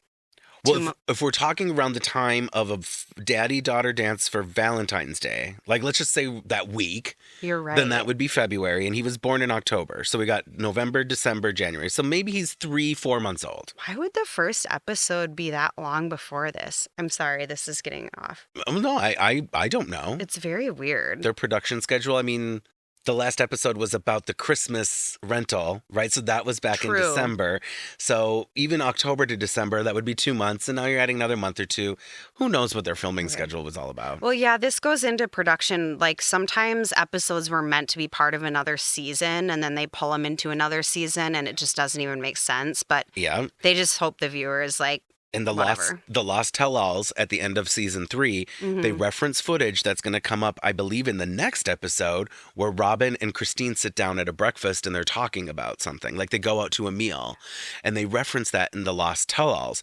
So the Tell-Alls, there's something with season 3 and 4 where it was all filmed like there's a break in the season that wasn't supposed to be there or something. They did show a clip of that at the beginning of this episode. Yeah. Yeah. Which they referenced at the end of season 3. So there's footage all over the place here. Yeah. I feel like the tell-all might have the tell-all happened that they aired for season 3. I'm assuming happened after what we're seeing right now because they're referencing stuff that hasn't even happened in the show yet in the tell-all. So it's weird. It's all over the place. This is where it's production whatnotness. Main point being that Robyn claims that they haven't been out in 3 or 4 months on a date. Okay, well, I don't know. Does that sound crazy? I don't know that sounds crazy. First date since the baby's been born.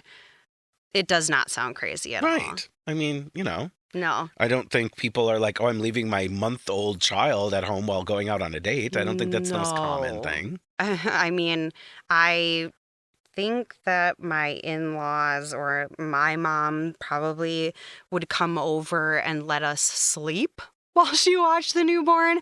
But we didn't even want to go anywhere. We were like, please let me get some sleep. But that was because, hey, we're both in the house all the time with the newborn as opposed to once every 4 days. Right. Yeah.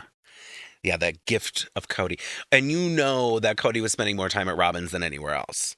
So there's no way that Robyn was only seeing Kody once every 4 days. There's just no way. He had to stop by that house every day. And he used the baby as an excuse, you know? Of course. She just had a baby. I have to be there for her. She just had a baby. Christine's at home going like, okay, see you this weekend with Truly her newborn. Is still technically a baby. Yeah, like, totally. Her little bald baby, Truly. I love that baby's the cutest. Baby. I know. And she doesn't have hair for a hot minute. It's so cute. I love that she does not have hair. Like, it's one of my favorite things. She's so freaking cute. She's it's not so even cute. Funny. Yeah. Robyn lets us know that Kody is there 100% for her kids from another sperm donor, her abusive ex that we don't know anything about. Can't buy into that story at all. But it's lovely that Kody shows up so much for her children. And he talks about, being the father to someone else's children, or what it means. It's like a big deal for him. He says that he needed to fall in love with her kids too, or he wouldn't have been able to bear the burden. Bearing that burden of being a quarter of a father. That's so I mean. just think that it's just saying it all, that Well, Kody has the savior complex, and he's a great guy because he's taking on the burden of someone else's children. He only has 15 of his own, so he's got to take on these others because he's so in love with Robyn, and luckily, he's so in love with her children too. It's funny because I want to call them bastard children, but they're not bastard children. They were the parents were I still married. might call them the bastard children. Oh, God, let the hate comments come on in. Yeah. Jesus. It's not the children's fault, Christopher. It's not their fault. It's not poor Aurora's fault. Aurora Brianna. Fucking freaks. Okay. Kody talks about how when he sees people that he doesn't know, strangers come up and ask him, you're out with one wife. I don't get it. You have all of these wives. How are you out with one wife? And while he's talking about this, I kind of got distracted and nodded out and stopped listening because there was a moment of his cross-eyedness where he got a little cross-eyed. And I was like, oh, Kody does have the cross-eye. Because, some of the kids have that oh, mom and dad are cousins look. Yeah. And we haven't dove too much into that, but there's a little bit of a maybe mom and dad are related look to some of Christine's children particularly. Mm-hmm. And in this episode, Kody was definitely Aspen's dad. The eyes were not looking in the same direction at one point. And I was like, oh, Kody. Oh, Kody. What's going on? Oh, my God. Oh, Kody. Kody. Oh, Kody. Oh, Kody. What are you doing, Kody? Kody, what are you looking at? Look me in the eyes when you lie to me, Kody. This is why Christine's so pissed, because she's just like, look at me. And he's like, I can't. I'm looking at you and Robyn. Don't you see? I'm trying. I'm trying. Meanwhile, she can't look at him either because she's looking in two directions. So that's why she's so pissed, because it's miscommunication, but through the eyes. Through the eyes, because they're inbred. No. Oh, God. We're going to hell. Oh. Yeah. Oh, well, we'll be in good company. All right. Robyn lets us know that when she met Kody, she was struck by lightning, which is not the first reference to the lightning strike. And it feels like it's a stolen story because one of the other wives, I think maybe all of the other wives talk about seeing Kody being struck by lightning, and then Robyn was struck by lightning. Because we made eye contact, and it was like I was struck by lightning. She looked in his good eye, and she was like... He needs a monocle to keep that good eye straight. Oh, I love you, Robyn.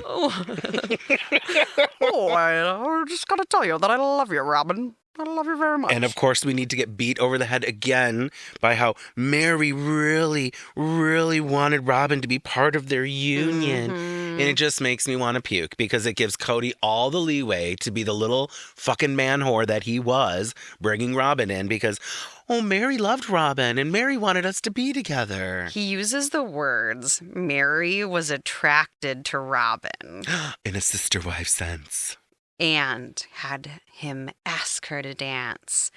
Then he found out she had kids. Oh, yeah. From another marriage. Dun, dun, dun, the bastards.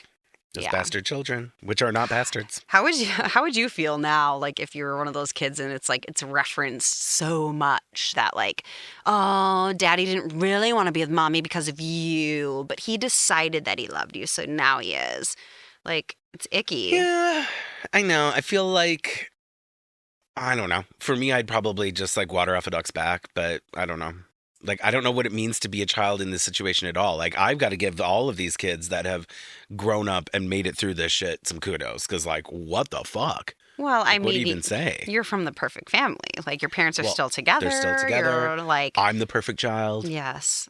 Your parents did have one extra kid that, they broke the mold from having 2 to 3. To 3, but yes. The oops baby. what do they call that? The My mom would literally Dynamic call family. The atomic family. Atomic family, yes. My mom literally says that about the youngest in my family. She goes, "My oops baby," and it's like, oh God, we should ask him. We should have him on the show. What was it like to be an oops baby? How did you feel to know that you potentially weren't loved, but now you are? Yeah, you were a mistake, but we're happy you're here now. Okay, is Meri a big old lesbian? Yes. Does Meri want to dip in the woman pond? Yes. Does Meri want to eat Robyn out? She did at one point. Yeah. But Kody just takes advantage of it so gross in this way of like, oh, Meri just loved Robyn and Meri was all about this. It's like, it just seems like no matter what would have been the outcome, the story would have never changed. That Meri wanted Robyn around and it gave Kody carte blanche to do whatever he wanted. You are 100% correct. That's exactly what it is. It's an excuse. And Meri was just like, Kody wants to give me some attention because I'm okay with this chick. So she was eating it up. She could have even we don't really know. She could have even been like, oh, she needs a friend right now. She needs people in her corner. Let's befriend her as a family because she needs that. And maybe not even in a sister wife way. Maybe she just honestly was like, this desperate single mother needs some help. She's struggling. I have had a few friends in my life that I've made and then quickly found out that they were the type of person that was an emotional vampire. And the reason they didn't have friends is because they literally sucked the life out of you. And you're like, sorry, I do not need this in my life. I'm a grown-ass adult. This isn't high school. I don't need an emotional vampire. And I think that Robyn is an emotional vampire that glommed onto this family. And I think that we're hearing about that moment right now. Yeah, and she sucked them all dry. I think that she probably looked desperate. She probably looked like she was going through a hard time. Oh, yeah. And Meri was reaching out. Yeah. And well, and Robyn, she worked so hard supporting her children. Doing what? Driving 5 hours to meet Kody at some dance. Oh, someone in the cult's filming a TV show. What if I just accidentally meet him and I'm a single mom who needs all this help? And Meri, yeah. I can be all nice to Meri. She's a parasite. Yeah, totally. She glommed on to Meri and she got her free ride like a tick on a dog's back out of the shithole that she was in. From a fly on a camel's back to a tick on a dog's back. Oh, God, I sound really country, didn't I? Yes. Country. You can take Kimber out of the farm, but you can't take the farm out of Kimber. I used to be a horse girl when I was younger. Let's blame it on that. Oh, God. She's been bareback. Robyn and Kody do go to a fondue dinner, which I was distracted by because it made me go, oh, I haven't been to a fondue dinner in a long time. I'm not even mad at fondue. You know the reason I'm not mad at fondue? A boy took me out on a date once to fondue, to Melting Pot. He didn't let me know what our plans were. He just said, wear something middle of the road, something nice, but don't worry about being too fancy. You don't need a tie. We went downtown. We went to Melting Pot, and it was a late reservation, and we stayed so long that the whole restaurant was cleared out, and the staff totally knew we were on a date, whoever was serving us, and was like, don't worry about it, take your time. And they were doing their end of shift, whatever, and he dared me to stand up and pull my pants down, and I did, and I was like, oh my God, this is so scandalous. And he truly loved me. Yeah, you were like, fondue can do. Fondue can do. So I was pantsless in a melting pot. Well, it was only for a second, but it did turn out to be quite a nice little romance in its own way. So I always view fondue fondly. I do like making Korean barbecue. I like making things at the table. It's so American. I just said Korean barbecue, and you're like, it's so American. No. But I mean, fondue.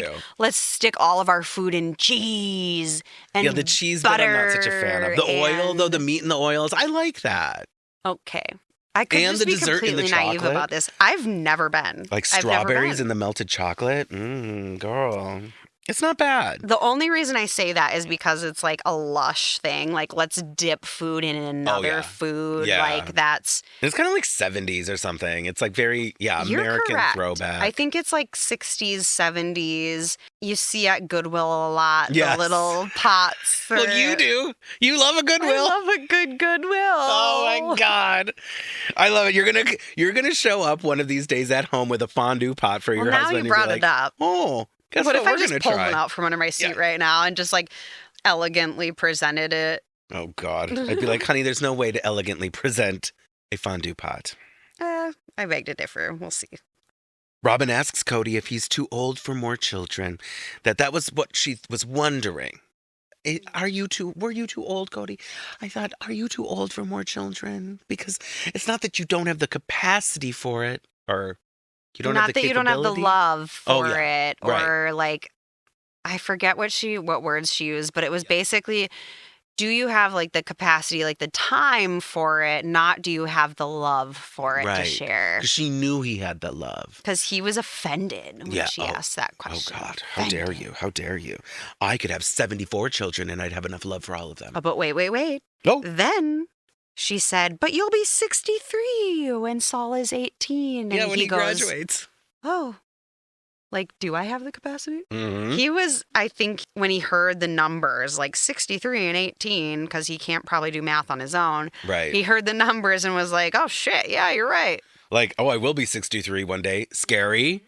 And my child will only be graduating from high school. Scary. Yeah. And they just had a baby, and she's not done having babies. No. So he's probably going like, oh, fuck.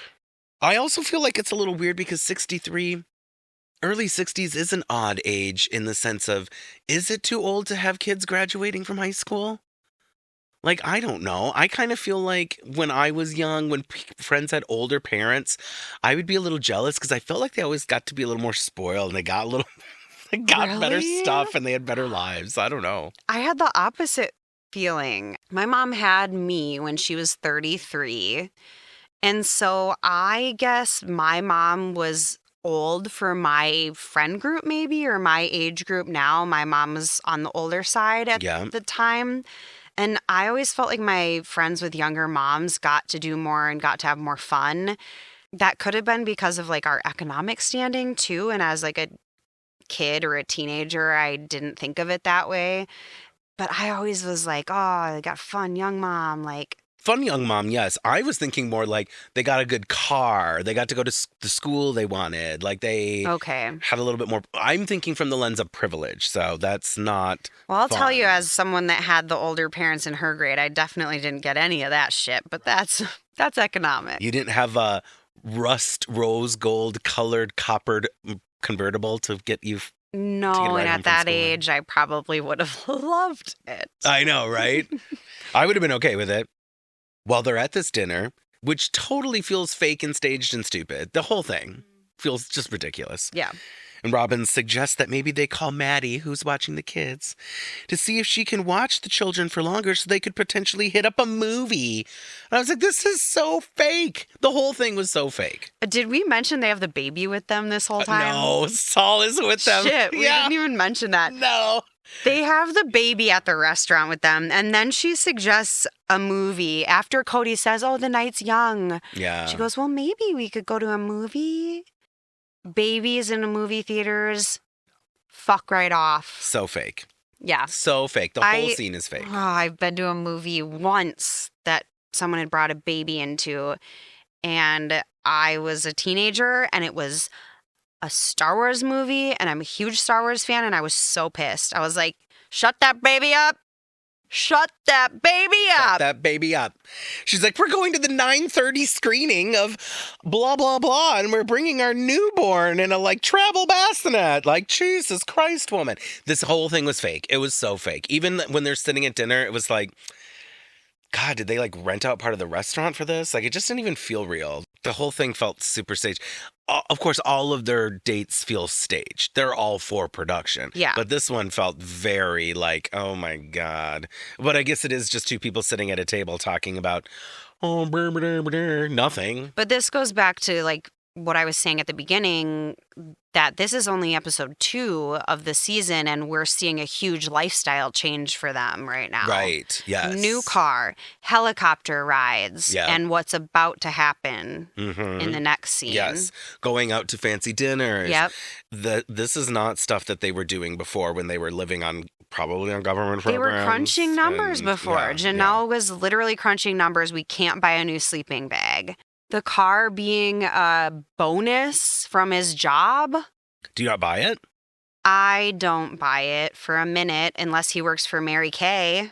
They give out cars when you reach a certain amount of sales. He did work for Mary Kay. Maybe I mean, his wives were now I'm hawking putting it. this together. It's rose gold. I mean, hell. The only reason I think that there's probably legitimacy in it being a work-related thing is because he already had the white Lexus. Like, he already had a convertible. So to buy another one that's a different color for seemingly no reason would be even just oddly excessive. For him, for a narcissist that I know, wants... but why would he pick that car? I don't even know. It's only a Nissan. I don't know. Either way, it's weird. Yeah. It is weird. He has no taste, though. I think we've learned that. He does have no taste. Plenty of time. Look at his fourth wife. So yes, another display of money is going to come up, which is part of the gifts for Meri. We're going to have a birthday party for Meri and Dayton. Joint birthday party, everybody's favorite thing to do, share a birthday. Now, they do give a shout out at the beginning to how this has brought Dayton closer to Meri. I kind of believe, I know, Kimber's making the face of like that emoji that's like, I'm broken. You know, I kind of believe it because I think that Dayton, they reference, I'm not sure if in the show they've talked about his Asperger's yet. They've brought it up. Okay. Yeah.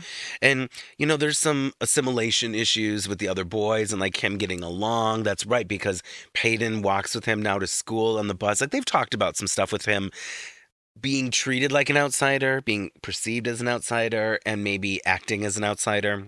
There's an element of truth in probably mostly from Meri's perspective that like, there's this thing we have in common. She probably doesn't mind because he's an outsider to be like, okay, let's do this thing together. It gives them a bond. I didn't feel like it was bullshit. I felt like it was like, that makes sense. Yeah, I didn't feel like it was bullshit, but I also think that it's a way for her to make herself feel good. Well, sure, but we all need that. Okay. If they need someone, listen, I share a birthday with no one. And if I shared a birthday with someone, well, no, I do share a birthday with Aubrey Plaza and Ariana Grande. You've told me this before. I know, I'm obsessed. Because I'm beautiful and talented, and so it makes sense. But you're not the type of person that would like give a homeless person money and then go and put it on your Facebook page, right? Well, no, I would never give a homeless person money. First off, let me tell you. So terrible. You set me up for that one. Oh, God. But no, I mean, all the things I do good for other people to get attention, I don't put it online. I just tell people in person. Yeah. Right? You do the good deed out of the goodness of your heart and you don't try to brag about it. Yeah, that's what I meant. Yes. Yeah. All I'm going to say is that it didn't seem staged to me that their birthdays are on the same day and that it means something to someone. I think it probably does mean something to someone. So that's all I mean. Fair enough. There's some voiceovers while the party's getting set up. Of course, you know, Meri's got her leg up. She's got her knee brace on. She's got her crutches. She's handicapped. Meri is handicapped. Oh and that's what's going on in this episode. Now, Kody says that there are challenges to blending our families. Mm-hmm. And he's on the couch with Robyn for a spotlight moment, and he shares an example of how Maddie shared a photo with her and Solomon on social media, and he almost cries. He starts like tearing up. Yeah, like he gets verklempt. Yeah. The problem with Kody is like, I feel like if this was coming from another person, I would have some feels about it. Yeah. Like I would be like, that is cute. Like I mean, heartwarming moment. It is a symbol of your family coming together. Mm-hmm. But because it's Kody, I'm like, oh my God. Well, and it's like, what are your kids going to do? Be an asshole to a baby? Like, come on. I don't know. Like, they keep bringing it up. Like, we just didn't think that the kids were going to treat him like a brother. Yeah, right. Well, like... They like throw him down the stairs. What do you want him to do? Yeah. Like, I don't know. And you're asking her to babysit. Like...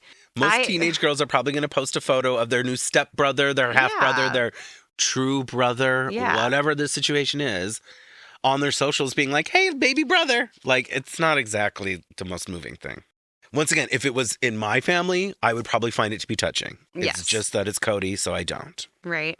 As they're transitioning back to the actual birthday celebration, I had an LOL moment because I think Christine says to one of the kids, no running in Meri's house. Oh my gosh, And I was missed like, that. That's funny. LOL. I was so happy because that's so anytime funny. there's a moment captured of people being told to act appropriately in Meri's house, I love it. It's a gift from God. That's funny. Meri and Dayton are opening gifts on the couch. What kind of gift does Meri get? Does Dayton open anything that we care about? I don't think so. I didn't note anything about Dayton's gifts. Yeah, I didn't note anything. Yeah. But Meri gets a special gift. Mm-hmm. What does she get, darling? Well, it's very, very special. And Kody even jokes about how he's going to do this. He wraps a piece of paper up in a jewelry box. Oh, in a ring box. And another child makes a joke. He's proposing again. Everyone thinks it's so funny. And she proceeds to open the little ring box and unfold the piece of paper. And what do we have? The back of the piece of paper is to us, and then she's smiling down like a 12-year-old girl who just got her first like little love note at school. She's like, and I'm like, oh my God, girl, stick your chin out. Oh, and it's like a collage that they put together of Google pics on a piece of paper. And they printed it out, and it's a trip to Playa del Carmen, Mexico. Like printed on the home printer on a piece of paper. They took like a Word doc, Yes, and they totally. took Google image photos of Playa del Yes. Carmen, and then they used like word art and wrote Playa del Carmen like Yes. over it. It's not even So like a good. ticket or like No. anything. No. Yeah, not even like a brochure from the travel agent. Nothing like Right. that. Like a piece of paper he printed off from the computer. Yeah. That basically signifies that they're going to go on a trip to Mexico. And what's funny is that they've showed in the preview her opening this box and like reading a letter, and I was like, oh my God, he put a piece of paper in a box. Yeah, Like, oh, so because they were teasing it funny. the whole episode with the like coming up ons. Yeah. And after the commercial breaks. And I don't want to say it was like a letdown, but it was just like, oh my God, because they kept showing Meri looking at it like, Yeah. it was a piece of gold. Like she's going to cry like he wrote her a poem. Right. Like And it's like Charles okay, it's Dickens some over there. crappy word art printed on a piece of paper. But it does signify that she gets to go on another trip to Mexico. Well, yeah, and they say a couple times in this episode that they didn't do anything for her birthday or anniversary last year. Yeah.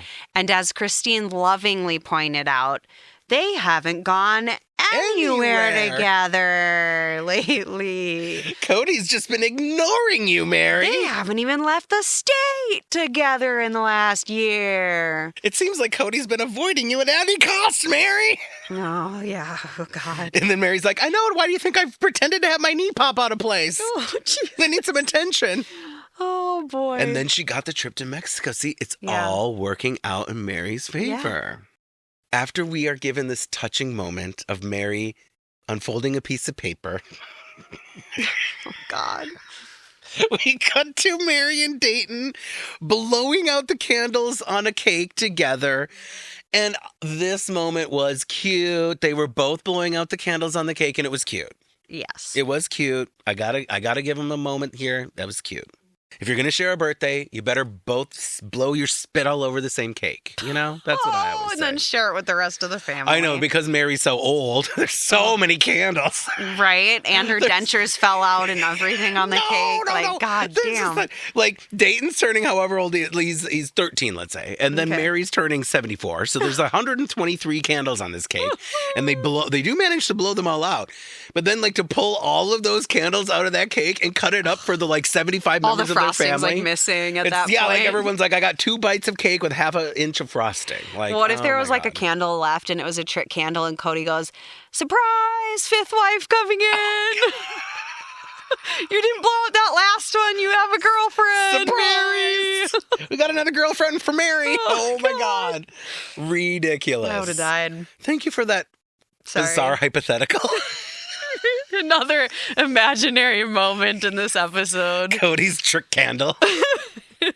We're going to start some lore. Listen, if he only This has is one why the candle- episode's missing, because there was supposed to be a fifth wife. However, they Yes. cut it They cut it out. That's why this episode is not on Discovery Plus. Conspiracy. Oh, boy.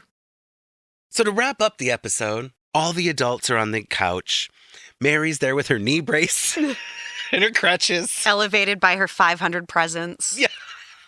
She's got this piece of paper folded under her leg. And the adults all say that they all have to work hard on their relationships. Yes.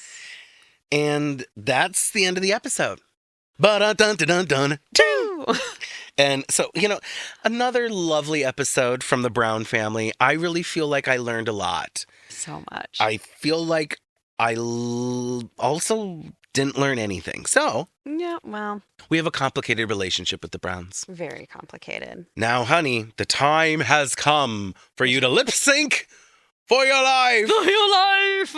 For you to choose a mustard seed and a shit stain. This week, let's start on a positive note, and let's start with a mustard seed, honey. Who are you going to give your mustard seed to? Who has given you something to plant in the ground and let it grow? I will say my mustard seed goes to Janelle for continuing her workouts for 6 months. Yes. And having her non-scale victories, because that is kind of, she deserves it. Yes. She worked hard. Yep. Applause all around. Yes. I agree. That is a great mustard seed. Because, when you're doing the whole self-care vibes, it's easy to knock off after a month or 2 or 3. So to stick with it for 6 months is a very good indicator. Love that for Janelle. Also love that she doesn't have to, hoist herself or rock herself off the couch. It's a beautiful thing. Right? We've all been there. My mustard seed this episode. Oh, goodness, my mustard seed. It just sucks when they're all so terrible. Yeah, I mean, there was a lot of corny, There was terrible, a lot of who gives a fuck in this episode. Yeah. So I think I'm going to give my mustard seed, and this will not be the first time I'm giving my mustard seed, to Logan. Oh. We didn't hear that much from Logan this episode, but he was going to escort his sister Gwendolyn to the school dance, and that's very, very cute, especially as a senior in high school. Yeah. I don't, when I was a senior in high school, I wasn't going to my little siblings' dances. Yeah. I would be no, I'm too cool for this. I need to go get high with my friends, get a little stoned. We need to drive around and listen to Little Kim and pretend like we're real cool. So I have to give kudos where kudos is due, and that is to Logan. Yes, that actually is a very good one. I wouldn't have even thought of that because, yes, he's not really in this episode, but very good Big Brother vibes there. Absolutely. Yes. Now, shit stain should come a little easier to us. Well, maybe not because there's so many shit stains. Who are you going to go with, darling? It's going to be Meri for giving horrible advice about Kody not being able to or having to change because he is indeed a man. Yeah. Rough. Very rough. Real rough. Yeah, fuck Meri's advice giving. No one should ever take advice from Meri. No. Literally, even today, she's trying to be worthy up and come take advice from me. And it's no. It's going to have to be a no for me, dog. Anyone I care about, I would be don't do it. Don't do it. The camel with the fly on its back turns its head slowly, wags its tail, and says, No. Don't take advice from her. No, Meri, no. The fly goes, Don't do it. I'm telling you, don't do it, Christine. No, Meri, no. Oh, these sounds are terrible. Okay. My shit stain is going to be Kody Brown. Because Kody Brown is an idiot. Kody Brown is a narcissist. Yeah. Kody Brown thinks the world revolves around him. And for wearing white at his wedding and shoving his finger into Meri's mouth and then singing as if he was the star. Yeah. It was obvious from day one. It was just no. The red flags were there. The white flags were there. The white flags. There was a lot of white flags. A lot of ick. And you know what? I like to give him praise for being a cute little handsome young man because there are photos of him from when he was young where it's strapping young red-blooded all-American boy. Yeah. A little Aryan, little whatever. But I'm not. A little bit of a lazy eye, a little bit of this, a little bit of who knows that. where he's looking, but he's cute. Thumbs down. Definitely shit stain for Kody, for sure. Whenever they show old clips, I'm just pulling red flags from it for sure. Our Keep Sweet moment for this episode comes to us from K-Cord. K-Cord, this is a comment about the surrogacy offering from Robyn. Think about what Robyn gains from offering surrogacy to Meri. It feels strategic. Yes. She acts like a covert narcissist who gives something that looks kind but later uses it for leverage. The surrogacy never happened, but the offer still created a sense of debt. Yes. Her nice gestures made Meri think loyalty to this day and blinded her to the point she owed her a divorce. Robyn still uses that gesture to keep Meri feeling obligated to the family. I mean, that woman is insane. Yes. This is so true. We talk about that in the last episode together. Yeah. Yes, absolutely. There's totally a sense of debt owed to Robyn because of this. Yep. Nothing was ever going to happen from it. And Robyn, whether she knew that or not, she was going to play it to be like, look at the nice things I'm doing for you, Meri. And Meri I tried. has a sense of debt, I'm sure. This is a great example of how other people are listening to this show and see what's really happening. They hear what's really happening through our bullshit. Yes. They are still able to understand. Yep. Well, thank you, K-Cord, for listening. Appreciate it. Thank you so much for your comment. And I see there's some people that have liked it, so obviously people are into it. Christopher, I just want to let you know, if you ever need a surrogate, my womb is your womb. Your womb is my womb? My womb is your womb. I am here for you. So should I get a sperm donor to impregnate you for my child? Oh, God. At least it wouldn't have a lazy eye.